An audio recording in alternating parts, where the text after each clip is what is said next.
بتتمرن وبتقول لنفسك نفسي احس ان انا متفجر في التمرين، واحد صاحبك قال لك جرب سيترولين مليت، بس لحظه، هل المكمل ده فعلا بيخليك تضخ وتكمل ريبس اكتر، ولا مجرد اسم شكله علمي ومفيش فايده منه؟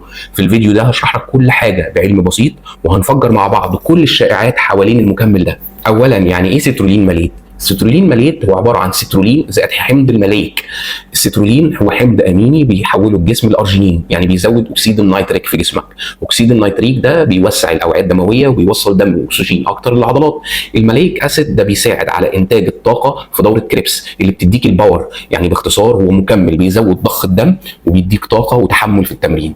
طب ايه هي المميزات المثبته علميا للسيترولين مليت؟ واحد، البامب خرافي، ضخ دم، هتحس عضلتك منتفخه ومليانه دم، وده بيساعدك في النمو العضلي وتحفيز اكتر. اتنين، تاخير الارهاق العضلي، تقدر تطول في التمرين وتزود عدد التكرارات والمجموعات. ثلاثه، هو بيحسن وصول الاكسجين للعضلات، ده معناه اداء اعلى وتنفس اهدى اثناء التمرين.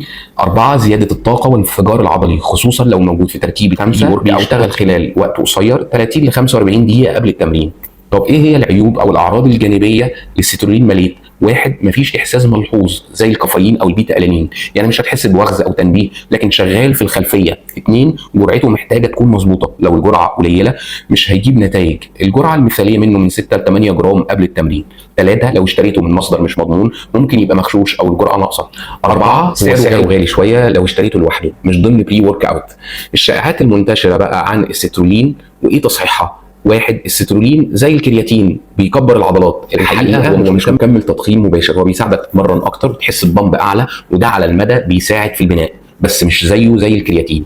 اتنين، مفيش فايده تاخده لو مش بترفع اوزان تقيله. الرد، لا، هو مفيد جدا لاي تمرين فيه تحمل عضلي زي الكروسفيت والهيت وحتى الجري. الشائعه الثالثه، مش هيشتغل الا لو حسيت بتاثيره فورا. الرد، بعض الناس مش بتحس بحاجه واضحه لكن الاداء بيزيد وده بيتقاس بالنتائج مش بالاحساس. الشائعه الرابعه، كل المنتجات اللي فيها سيترولين بتكون كويسه. الرد، مش دايما، لازم تقرا المكونات وتتاكد ان الجرعه على الاقل 6 جرام ومش بس كميه رمزيه. طب مين بيستفيد من السيترولين اكتر؟ اللي بيعمل تمارين مقاومه عاليه الكثافه، اللي بيلعب كارديو متوسط الى شديد، اللي بيحب يحس بالبامب اثناء التمرين، الناس اللي بتحب بري ورك اوت بدون كافيين، لان السيترولين مش منبه. الجرعه المثاليه منه من 6 ل 8 جرام قبل التمرين ب 30 الى 45 دقيقه، ممكن تاخده لوحده او كجزء من بري ورك اوت جاهز. الافضل تاخده على معده شبه فاضيه عشان الامتصاص بتاعه يكون اعلى.